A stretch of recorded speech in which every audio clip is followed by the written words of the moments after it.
make that climb in the very last week. We are ready to go into this one. Yep, and Aurelia, no surprise there, banned away by Golden Guardians. 3-0 on the champion is Piglet, so it's good to see that taken off the table. Cassio, another huge pick for Huni, who is 2-0 on the champion. And having shown how good they are on these champions, they're now getting banned out, really. And I think until Clutch can show that they have other picks that are kind of this similar style that they can also win on, these are going to remain permabans. So it's up to Clutch to prove, hey, we have these other mages, we have these other aggressive bot laners that we can play the similar style and have similar performances on. And interestingly, Golden Guardians picking the exact same 3 bans that Liquid levied against them yesterday. Very similar stuff out of the Clutch Gaming side as well versus Golden Guardians here. Lissandra was successful over against Huni in the top lane when he played Ryze just yesterday. Impact had a pretty decent game there.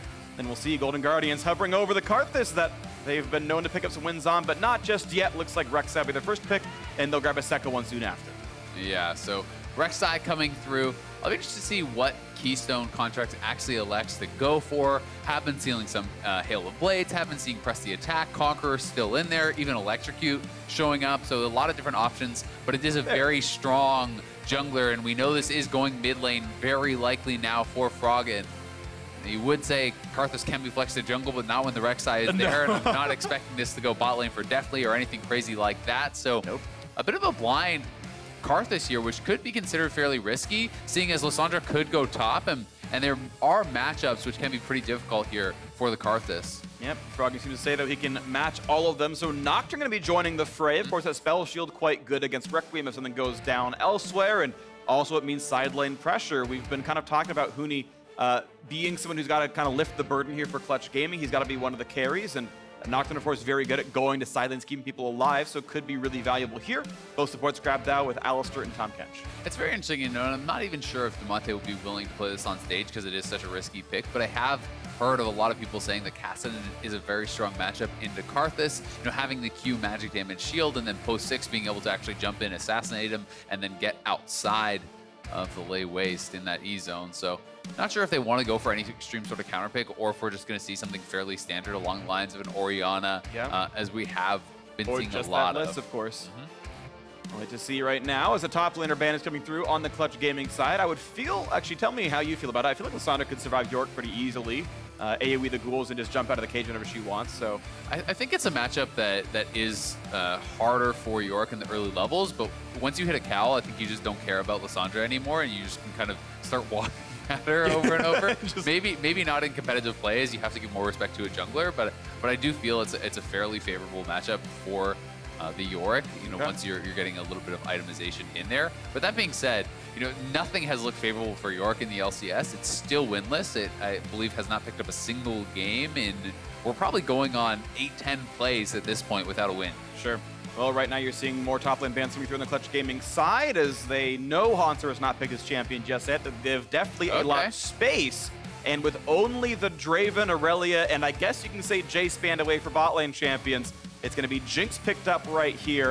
Sorry, the Callisto, of course, a ban, but put out on their side so that they could grab the Jinx without getting bullied. And Jinx has been looking really good in the LCS. Wild Turtle picked up a couple of wins. Apollo bringing it out yesterday and winning as well. Those are the only 3 games that I can think of. I do believe it has won all the games it has been brought out in. A lot of these games are going late in the LCS, and Jinx certainly is a monster at that point in the game. But even yesterday, Jinx being played into Vayne, who is admittedly one of the weaker laners, we did see Apollo get a significant CS advantage and has been able to utilize the range advantage to be able to get a lot done. That being said, there's a ton of dive on this comp. You have Lissandra, Nocturne, Alistar, everyone flying in. If you get caught out by those members, if Tahm Kench is not there to perfectly protect you, the Jinx could die in a hurry. Well, thankfully that Tahm Kench is going to be around. They're going to do their very best to keep her alive. And Golden Guardians, do you believe it? It's a team fight comp here. Jinx with Tahm Kench in the bot lane, keeping her alive. Ornn for top. It's a team fight comp, buddy. I know it's to be true. And of course, still some early pressure is there. You've got the Rek'Sai, who I think is a very good early game jungler. I believe should be able to do the Nocturne. I think you can actually just tunnel away from the fear and go fast enough away that you won't keep that tether alive. And Damonte on a very signature pick here in this Syndra is going to do his best to try to beat up on Froggen's blind pick Karthus. Yeah, I mean, this feels like really a lot of scaling here on the Golden Guardians side. I do think that, when you're picking Jinx, Karthus, Ornn, you're looking to go late. Ornn adding even more scaling potential there for the Jinx, for the Karthus, being able to add in those upgraded items once you're getting to those later levels, 13, 14, 15, etc. You can be upgrading the items of your teammates, and that is going to be very powerful at that stage. I do think that there is more ability in the earlier stages to try to force their will on their opponents, though, on the side of Clutch Gaming, with Lissandra, with this Syndra, as well as the Nocturne, essentially post 6. There's a lot of engaged potential, a lot of ability to catch people out inside lanes and try to play around, splitting up this squad instead of just engaging into a 5v5 where you're expecting the Golden Guardians comp to shine. Well, let's see if that does happen, or if the side lane pressure can come through here. Lots of high damage output. Almost any one of these champions can carry. The Lissandra, the Syndra, or the Kai'Sa can be really, really huge threats here. Golden Guardians very frontline focused with dual backliners of Deathly and Froggen, a comp that I think suits them and their play style quite well.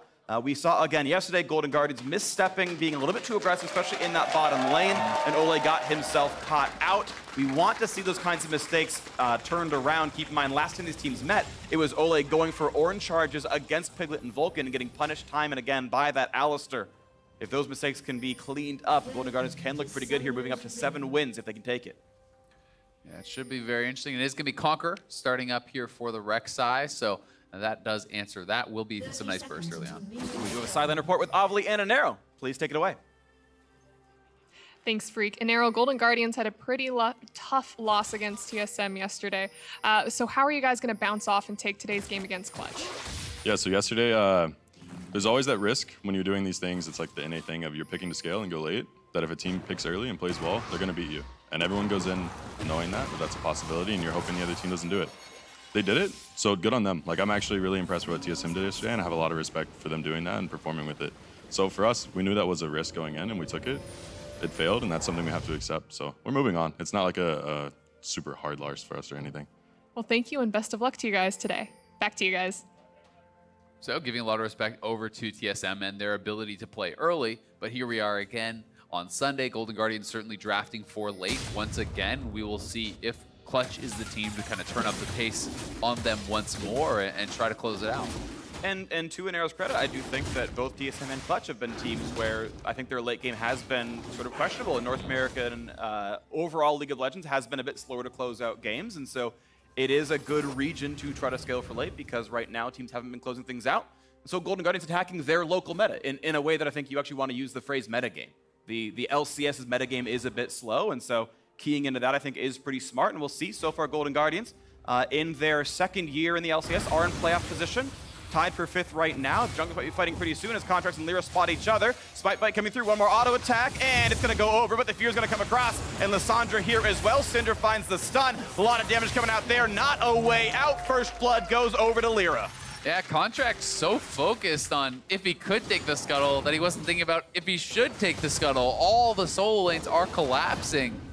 That is a very risky play to go for. He commits to it, he does get it, but it's first blood over, it's red buff over. You can see Syndra is roaming, you can see Lissandra is roaming. This was in vision of the Golden Guardians, but Contracts is fully committed to it, and to his credit, he wouldn't have the E, so he would have had to just try to flash out over the wall immediately, but that may have been the play that he should be going for, and now, putting himself in a bit of a tough spot, giving that first blood already over to Lyra is going to be a nice advantage for them.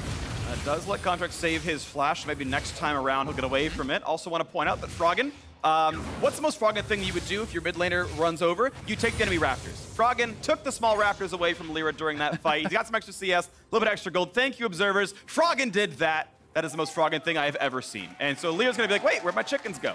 I mean, Froggen is a player that I think is very much about guaranteed advantages, right? And it is a smart way to play the game.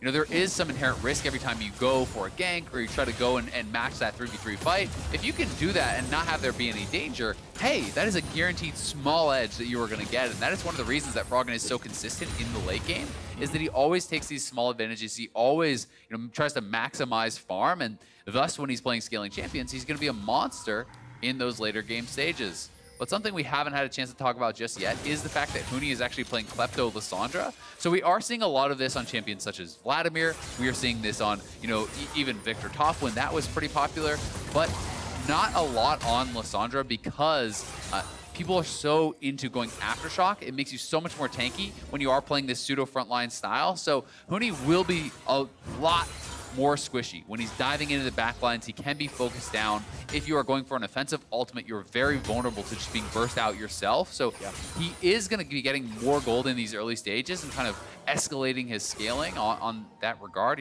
farming off of Hauntzer. But we'll see if it pays off later on in these team fights. Yeah, of course, be a little bit hard to track. We'll do our very best. If he gets a stopwatch he wouldn't have had otherwise, or a Zhonya's off he wouldn't have gotten regardless. And look for that one as Lyra stops by a ward, and Froggen should definitely know he's around, taking as long as he possibly can, tanks a Q, and makes Lyra walk into a lay waste on the way out. So yeah, 80 damage is only penalty for that.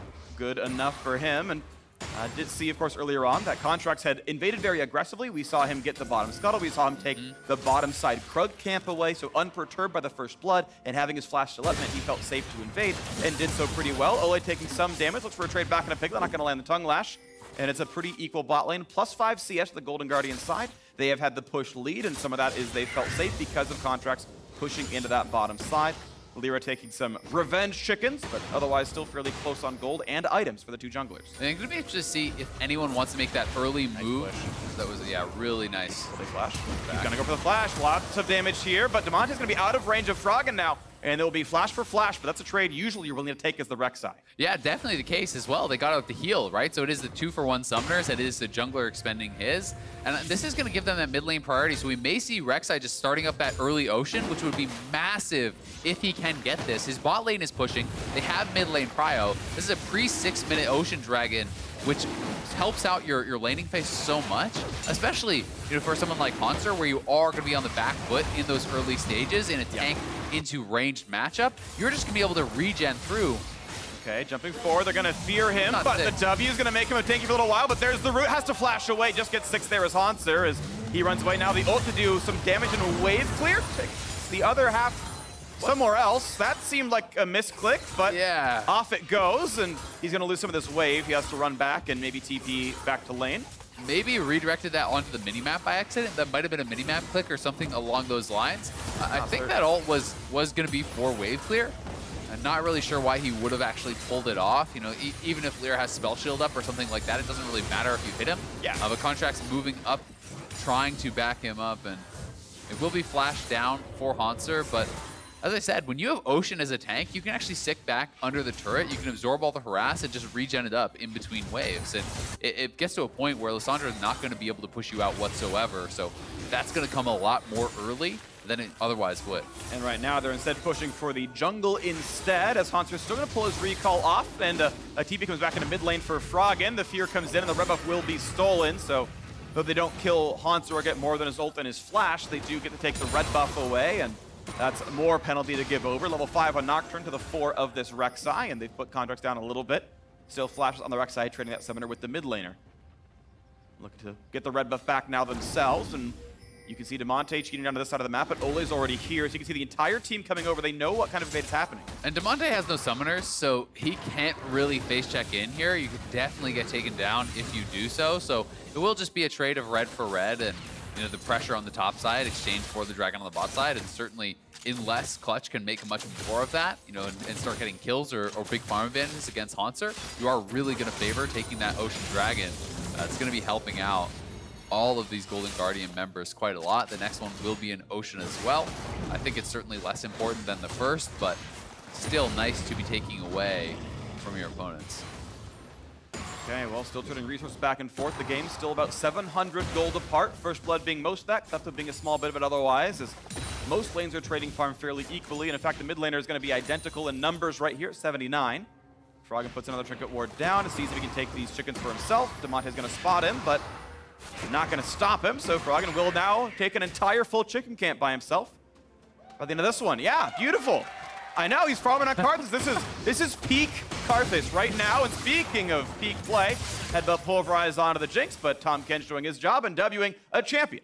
Yeah, I mean, honestly, Golden Guardians, I think they're going to be very happy with how this game is going. You can see Huni on the minimap kind of cheating down towards mid lane. He is looking for a potential dive onto Froggen, but Froggen was playing towards the bottom side of the map, knowing that Lissandra is missing from the top side. He's going to play it safe, and nothing will come from it. So You know, sitting here, it's actually Haunter in the tank versus carry matchup. He is the one up on farm. The Jinx is ahead on farm in the bottom lane as well. Your mid lane is farming even. I think they're going to be feeling very happy about their position in this game, and it certainly feels like it is more on Clutch to be the ones trying to push the pace, trying to utilize their playmaking. And Lyra now at 6 with this Nocturne, going to be looking for an opportunity to go in on the bot lane.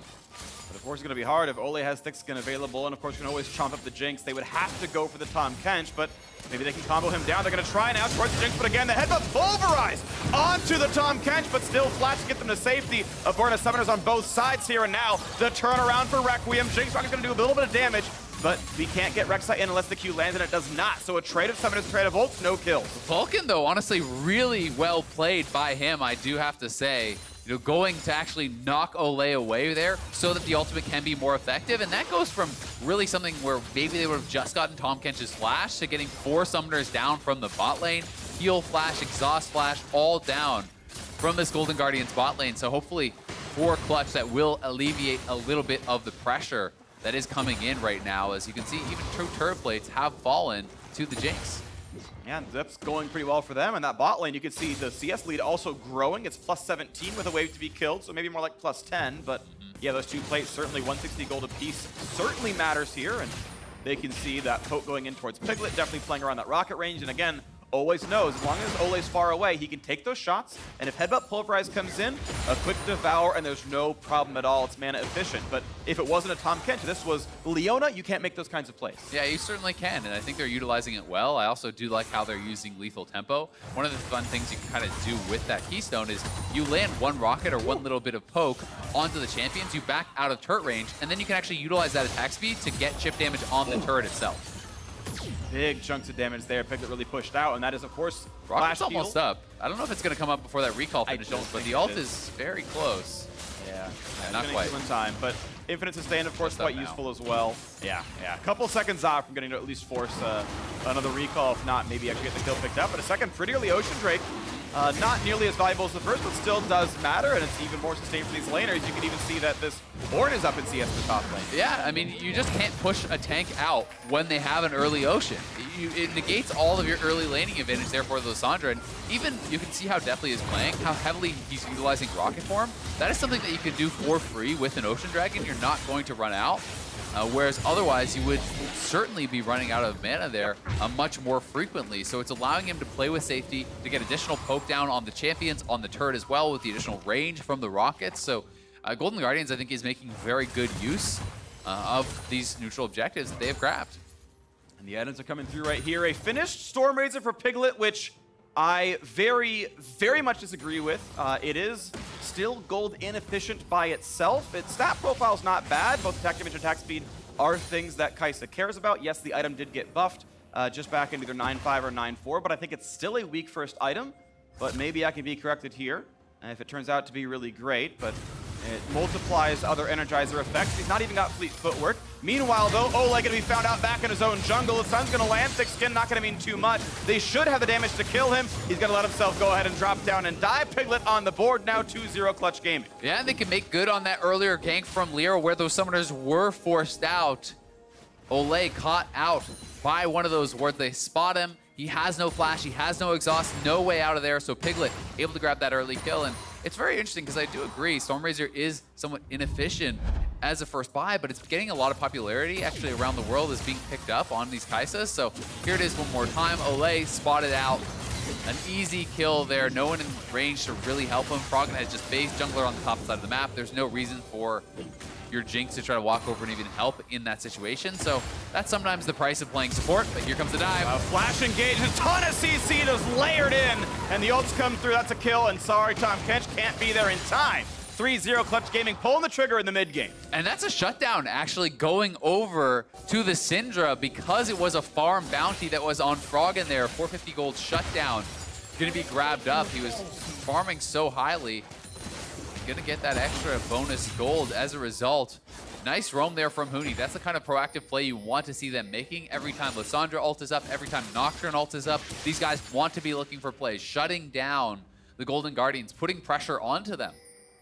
Okay, nice pickups right here, and you can see this game is now 700 gold ahead for Clutch, despite the turret plays, despite the laning phase advantage Drakes turning into extra farm over time, but still a very close game, keep in mind, and I still think Golden Guardians have really solid scaling for these team fights later on. They're going to find an engage onto Piglet. Requiem there, can't even get the assist, so he's killed down too quickly in the flash. Looking for the knockup, and they're going to find a blast cone to the wall, but Vulcan is flashless. A headbutt buys a second, but it's certainly going to be Jinx picking up one. Definitely now on the board as well, and Golden Guardians back in the lead. Yep, and they're pushing down on bottom lane. They could try to grab first turret there as Froggen is trying to rush against Huni to get it. That bottom lane turret is much lower, so you would expect this is theirs. If they give up first turret with contracts in the area, that would be pretty silly. It should be theirs, though. One more auto will do it. 450 over to Frog, and he's still feeling pretty rich on this one. The scaling continues. Rod of Age is already done. I do like the extra defense to survive a Syndra all in. Yep, I think that's a really good way to point it out. You know, you have the stopwatch, you have the Roa, going to help you survive. And Contracts did a good job. He's actually spotting them with the Tremor Sense. You can see over the wall. That's why the Golden Guardians bottom lane is walking over here. Piglet walks straight into him. The TP already coming out from Hauntzer, so they are fully committing to this play. And despite the fact the second half of the ultimate doesn't hit, he's already been tagged for the slow and the assist, and they can donate this kill over to Deathly. Definitely the correct target to give it to. But an answer up in this side of the map with the top lane pressure. They got the Rift Herald. They shoved down the mid lane, and so the pressure still continues. And we still have a very, very close game between these teams. Clutch Gaming came in on the outside in and had a hard schedule, and they're doing their very best, but they're picking up a chance to win right here against Golden Guardians, the ease of their remaining opponents, and would tie for 6th or 7th by doing so. GGS coming in, though, looking pretty solid this week. Rough loss to TSM, but they have control of their own destiny, and they can keep making this play forwards. So both separating.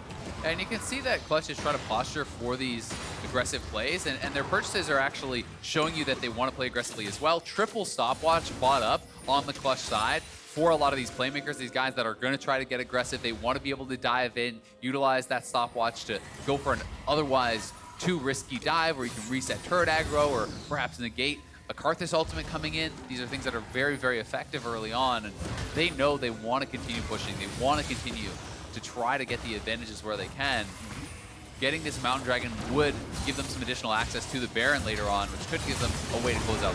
Slow into Lamonte, a Nocturne ult popped in. The TP cannot be canceled. Asana in the front line. Here comes the dive. They're going to pick up that Jinx, no problem. But the burst is going to find Contracts. 1 for 0 so far to Clutch Gaming. Demonte slowed down. Got to watch out for the rocket. Nice by Vulcan to block this one out. Now the Hauntzer is in, finds a knockup, finds that kill. 1 for 1 in the team fight as they both lost the top lane or jungle champion, or I should say frontline champion overall. It was Rek'Sai and the Alistar. Will there be a re-engage? Not yet for Huni, and that claw's now on cooldown. Piglet clears a ward, back to the 4-on-4, still sitting around this river though. Double Ocean though, helping GGS out here a lot. They're gonna regen right back up, and now they're onto the Dragon, starting this up, but it's Clutch going. Ole gets the shield, he's running low on health, so far staying alive. Watch out for the Mountain Drake. Health is gonna be high enough, but look at the possible re-engage. Still a 4-on-4, definitely shooting the Drake. Lets it reset. Recall's coming through. Again, the Ocean Drake mattering quite a lot. Yeah, and Contracts now has respawned. He's running down. It looks like Clutch are making the call to give over the Dragon. So 3 straight Dragons going to be going the way of Golden Guardians, and they continue their march forward with these neutral objectives. Okay, triple Drake right here, and the gold's still close. Makes you feel like Golden Guardians are coming out ahead of this one. Still going to farm on these big carry members. Still feels like any of these dives could work later on. Watch that fight again. Yeah, here this is one more time. The TP coming in very early on there from Huni. He has to self-ult though. Has to be very, very careful about getting burst out. Contracts though, knocked up, interrupted there by Vulcan on what looked like would have been a tunnel from him. But Vulcan then, the flash knock-up from Hauntzer onto him. They're able to trade back the kill.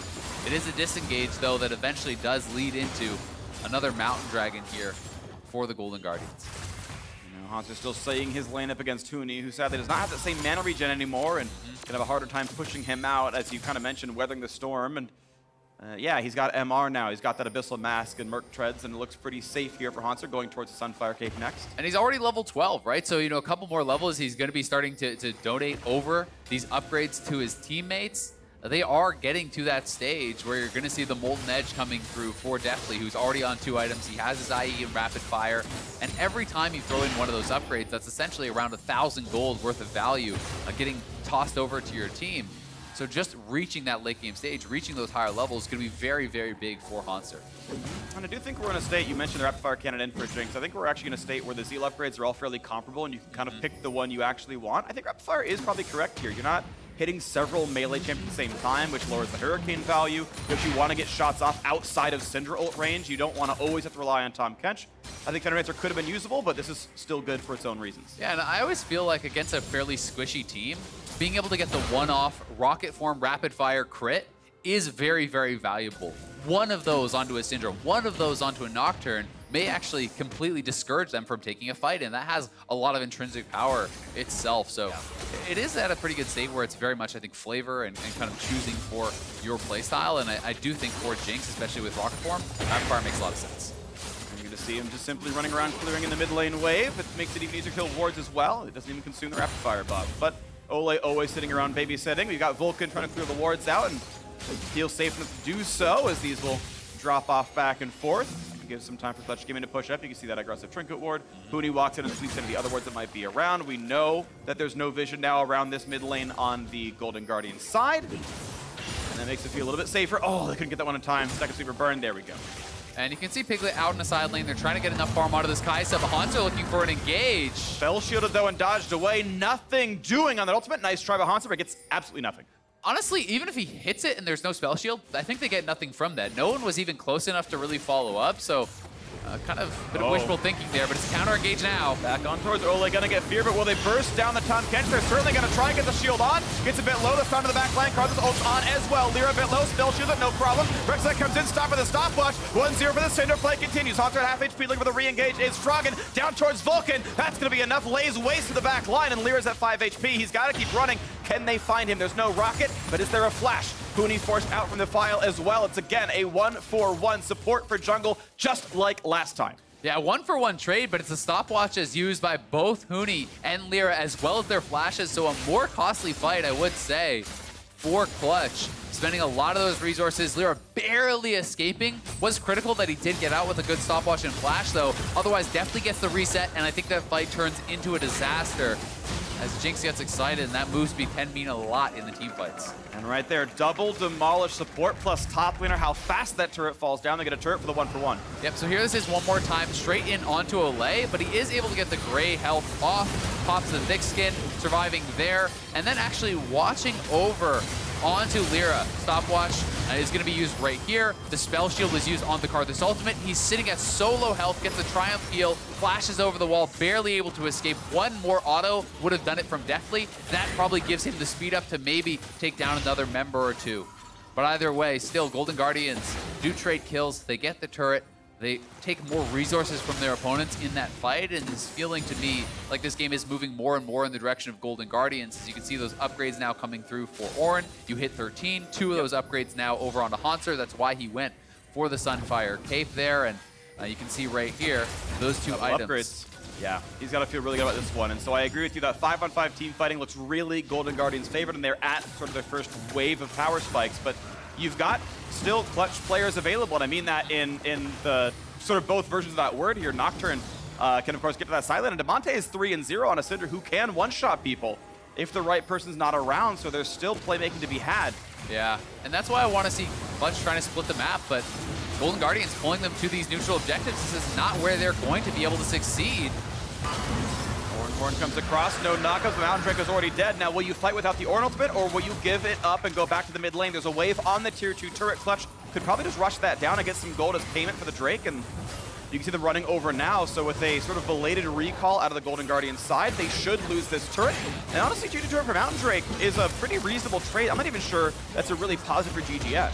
Yeah, now Clutch can actually try to bait, or at least pretend they are going over towards that Baron pit. I do think that both teams need to start establishing vision around this Baron, especially with double mountain, double ocean on Golden Guardians. That means not only can you take poke from the Baron and heal that back up, you have the ability to really burn this down very quickly, not only with this 3-item Jinx, but Karthus, also one of the best champions at really shredding through the Baron, especially now with that Liandry's done. So they're going to have to be very, very careful. And you can see in this area, there's no wards at all for Clutch. They have nothing in that vision. And I think it's going to be really scary for them to kind of check over at that Baron area. Huni's down in the bot lane. He does have his TP available, but Golden Guardians could just start this and at least force the TP out of Huni. And that forces the blue trinket out, so now round 2 is more difficult, because now what can you face check with? There's no Ashe. Nocturne's going to make it really difficult to do anything. No TF. Vulcan gets one ward, and he's definitely leaving, so that's enough for Clutch Gaming to feel safe. They can do more about this later on. Let's getting 3 men, but it's not, so they're just fine. Yeah, as you mentioned, the vision wasn't there. It was Golden Guardians who were able to reset first. Clutch took the turret, took the red buff, then recalled after, so they are second to the play. Froggy's going to push the team off, but again, with the wave clear in mid being very obvious, it gives time to knock these wards down. They're all visible, and Clutch can feel a little bit safer. Yeah, I'm a little bit surprised that Golden Guardians didn't try to force the issue a bit. They did instead reset Haunter, send him down to the bottom lane. But I think in that situation, you can start the Baron, not with the intention of finishing it, but just with the intention of getting Huni's teleport out. Because then you can send Haunter down to the bot lane, and it's no longer parity. And here they go for the engage. Once again, on to Tahm Kench. They're going to find a little bit of something. It's going to be over the wall, goes early, but they got the re-engage on the other side of the map, and Contracts finds the kill on a Huni somehow, and this re-engage could be gorgeous for Golden Guardians. That's a second kill already. Piglet trying the back line, but the Zhonya's makes it really easy to stay alive, and Piglet gets hit yet again. Here comes the Requiem. Is he going to get away? The flash gets him some space, but Lyra's going to drop as well. 3 for 0. Golden Guardians have no spite to contest with. They can go right for the Baron. Yeah, this is going to be a very easy Baron here for Golden Guardians. Huni, no Aftershock, not able to get a self-ultimate there. He just gets absolutely deleted after coming in on the TP. No Zhonya's even coming out. We'll have to see how he went down that fast, but Golden Guardians full control now. Baron buff secured, and you have to feel like it's their game to lose. So let's watch just one more time. It was a good ward dropped in the lane for that flank TP, and they're certainly setting up well for it. Looks like it's going to be a good engage. Very well timed on the Devourer right before he gets feared. Flash knockup over onto Huni, and he actually just straight up dies to Contract's ultimate, underestimating the damage that's going to be coming through. Did not self-ult, did not Sonya's. The resets come through. It's a full-on retreat for Clutch as Jinx gets excited and is going to chase them down, and then no spell shield available here for Lyra. Gets absolutely popped. Clutch got wiped in that fight. Wasn't even close. Definitely got destroyed in this one, so it's even more onto Damonte to try to turn it around. Turns the Darksteel into a Magi Soul Stealer with the stacks he's got already. Can hope he can carry this when he does get out, but yeah, we are going to need a little bit more out of these players on Clutch Gaming side to turn this one around. As you mentioned, and Golden Guardians have complete control here. The gold lead 4,000. They've got 4 Drakes. They've got the Baron to help siege. Okay, that one gets abducted, and that siege is going to stop for a little while. And Haunter should have an upgrade available for his team. He hasn't actually used it just yet, but could upgrade that. Huni maybe caught out here again. Jumpers not quite going to land. Actually, they weren't cast quite on him, so he's able to flash out of that and stay alive just barely. But still, mid-turret will fall. More of the base is falling apart. And that's a 4v5, right? They have their Ornn in the bottom lane, and they are getting absolutely demolished here in the mid lane. Now one of their best engage tools is gone. No Zhonya's, no flash on Huni. And Ornn is still, meanwhile, chugging down into that bottom lane, pushing it up, looking to try to knock down a turret himself. Golden Guardian's going to rotate down as a squad with this double cannon wave. And that's not going to be the call that gets taken, so Golden Guardians get on this one. Golden Guardian's just going to head right over to mid lane, though. No reason to stop yet on this Baron power play. They haven't been tested whatsoever. You can see that Lyra and Vulcan trying to set up for a flank, but they've been spotted out by these wards, so Froggen just warding them off and trying to zone them out. Contract's working with him as well. Well, definitely just steps forward. Tahm Kench behind him, Ornn in front of him. He's got so much protection and the ability to constantly siege and poke with those rockets. Continue they will, as the Molten Edge has been upgraded by Ornn a second ago, so extra power spike coming in now for Deftly to be a slightly larger carry. And how can Clutch come in on this one? Still 40 seconds on the Baron buff, and Golden Guardians have not reset with their gold just yet. They're instead staying around. There's a route towards Ornn, but he feels pretty durable. Damage towards Piglet. Only down 1/3 of his HP. Re-ult comes across, not gonna find a knockup either there as well. Huni self-ults, low health bars, but over the wall they go, looking for the re-engage, not gonna find it. 1 for 0, Golden Guardians yet again. Vulcan holds the front line, but for how long? The health bar's getting low. They finally get the kill on a Haunter. It's a 4v4. The Rockets do a lot in the back line, but definitely quite low as well. This time they find Contracts. The ult's not gonna find purchase, but this Requiem, it could be big, but it's not any kills until the Rocket turns back around on the support. But it's a 3 versus 3. The storm has been weathered. Baron will time out, but Golden Guardian is likely to receive that Drake. Yeah, really well played fight there from Clutch to hold on. Piglet getting so much damage down on Haunter, dodging out the Ornn ultimate with his own ultimate, that Killer Instinct, and Syndra. Damonte moving forward, throwing his ultimate down and definitely zoning him out so he cannot continue forward in that fight. And despite those great plays, it is still an even trade in the Dragon going over the way. But watch Haunter here on the side, taking a lot of damage from Piglet. Piglet trying to move forward pretty aggressively, then using the Killer Instinct back behind Hauntzer, getting him very, very low. And a really nice headbutt. That was intentional, knocking him back into the squad, then flash 4-man Pulverize there from Vulcan. You can see Damonta steps up and actually gets the ultimate down onto the Jinx, pushing him out of the fight and allowing them to then turn and kill off Contracts. The fact that Lyra doesn't even die, despite the fact that Rek'Sai committed the goal to try to get that kill. Lyra, of course, healing up with Triumph and withstanding Requiem there, but it does mean MR needs to come in pretty soon for Clutch Gaming because Karthus is still powering up. Level 16 is next for him with an Ornn upgrade on the way pretty soon. Yeah, I mean, he's already at those 3 completed items. He's got 10 stacks on the Dark Seal. Jinx is working very quickly towards the Bloodthirster. So strong at this point in the game, and definitely is sitting on the Flash, which is incredibly important for Jinx. Tahm Kench also having Flash. Those are 2 things you really have to take into account. Knight's Vow is there. Locket is coming in. There's so much protection for this Jinx. It's hard to see, how he can get taken down without, miraculous play from Clutch or a serious misposition error from him. And as you saw, this game was pretty much neck and neck through the first 15 minutes. Slight laning phase lead to Clutch. The Ocean Drake certainly added up, but the kills were keeping it close. And then as team fights broke out, it just kind of broke away from them. And sadly, Clutch have a lot of work still to do. This was their easiest remaining match in the schedule, and they had to make stuff up to make the playoff run. This was the, 4th place finisher from the spring split. Had a rough summer, revamped roster, and it's sadly for them looking like more of the same as we start closing out the spring split of 2019.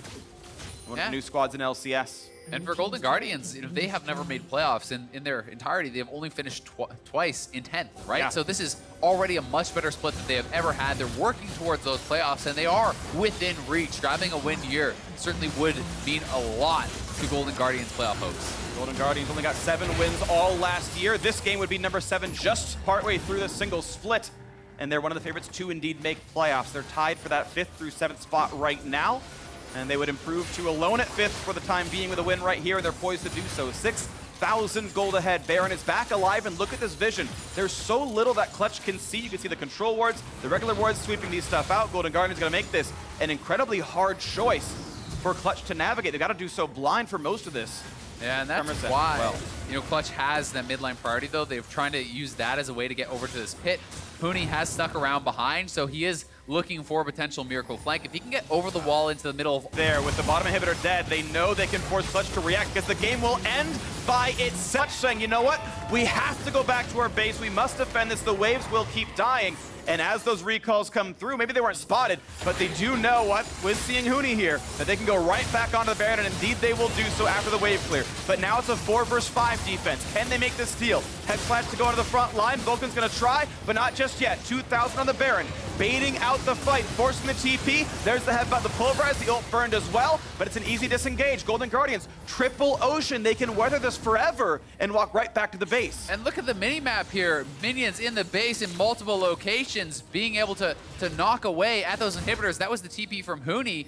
And Golden Guardians is just making the rush over to the inhibitor. They're just going to try to knock it straight down. That's the kind of Baron you want to see from a team that wants to make playoffs, wants to improve this year. That was the right play. It forces it out of Clutch Gaming. Lyra in the front line, Piglet to join. Can they find the kill? They shut down 1, they shut down 2. Ornn Horde comes across for double knockups, and they get 2 right back for it. It's a 3v3 on the map, but the map state, of course, still catastrophic. There's still dead inhibitors and minions flooding in. Yeah, Froggen and Contracts split off from the rest of the team, and they are made to pay for it. See, the ult not committed. They know it would mean nothing. And the regen is going to be kicking in here for Hauntzer. Triple Ocean. You can see those health bars ticking up. They're heading over to the 6th dragon of the game for them. Yeah. Cloud will be the last one coming out. It's been a while since I've seen 6. 5 is normally the most you ever get to before Elder, but this would be a monstrous Elder Dragon if they get there. And I believe 6 is the most you can get of elementals because of how long it takes to respawn, and you can't kill them in 0 seconds flat. So very powerful in this regard. As watch that 5v5 from earlier. Yeah, here this is one more time. You can see the 2 members sectioned off from Golden Guardians, a little bit far up away from the remaining members of the squad, but due to the massive gold lead, they can still turn around and take the fight. The Jinx ult knocking down 1, Karthus ultimate knocking down Lyra. It is the 2 for 2. They do get the inhibitor in the extended trade. Clutch just fighting such an uphill battle, even with great engages, even with great plays in these fights.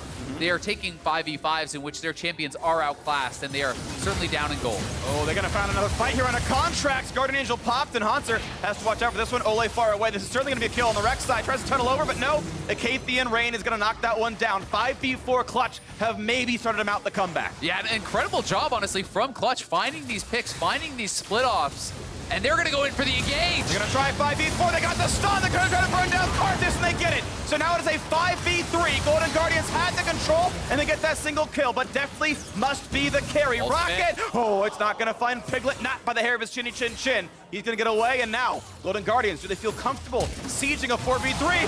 What a play! Definitely doing the heavy lifting in the long range late game. 3v3 onto the map, but there's no smite for them. Lyra has it. Do they feel like they can zone the squad out and go for Baron anyway? They're going to try. Yeah, they see Lyra on the map just now as he is over by those minions. They could rush this down so incredibly fast with the Jinx. I think it's gone before he can even get in range. Yeah. Definitely taking the game into his hands there. Flash, Rocket, the zap coming through. He picks up the kill.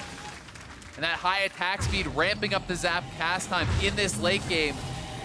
That is a big play for him to make.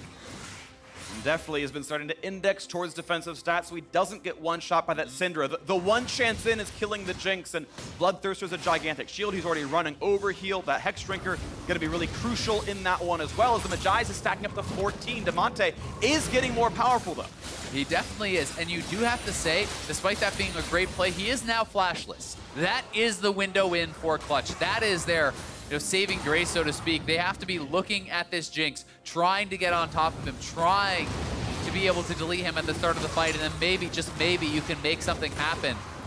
A lot of the focus in these last couple fights, though, has been on Froggen, who is playing without his Zhonya's, and that is pretty standard. A lot of the best Karthus players are okay utilizing that passive, dying off at the start of the fight. Scepter, as he's down to about 1/3, and it means that he's going to continue. Damonte's at half, and that's going to be him burning his flash. The rocket comes across. A nice knock up there. Redemption buys some time, though. Inhibitor still going to drop. This could be the push right now. They've still got minions, and only a single turret. So the shots come through. Clutch Gaming must stop them. The turret's already gone. On towards the Karthus, but he can't keep the fear. On the front line, Alistar's already dead, and it's 5v4 without a front line. What can Piglet do? The damage might just not be there. Golden Guardians are going to tie their wins through the entire last year as Huni pops the Zhonya's, finds a single stun, but they don't even kill Froggen. There's the death of the top laner. There's another kill as well as Piglet is dropped, and Golden Guardians will indeed do it. They will find their 7th win. They'll pad the KDA, and for now, they remain in playoff position.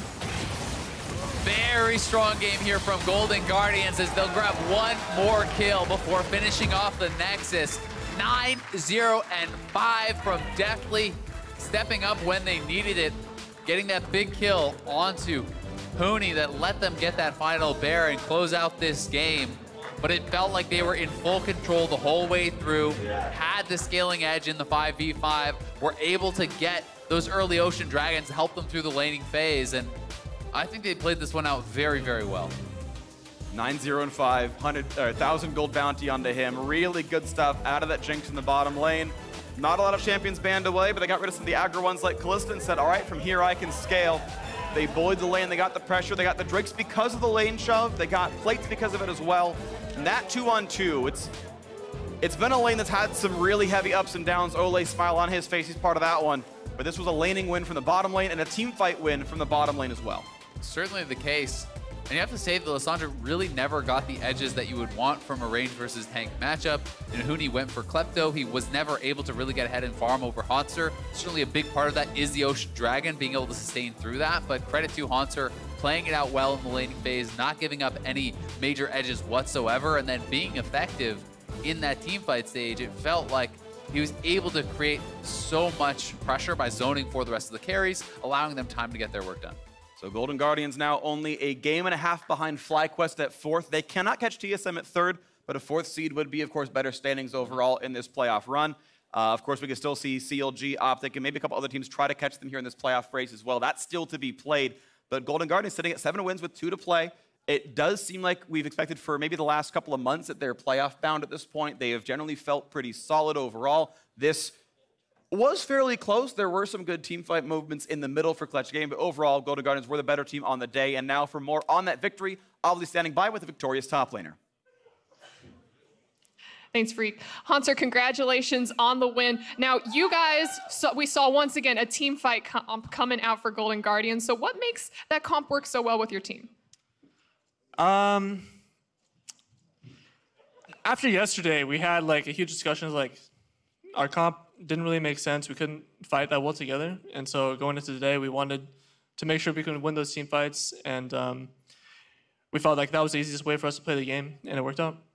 It did work out. I mean, those triple ocean drakes definitely helped too, but I wanted to draw a little bit of attention to you in the top lane because there were some questionable Ornn ults going on. So what happened there? Well, Ornn wasn't a pick I practiced a lot, but I felt it was a good situation.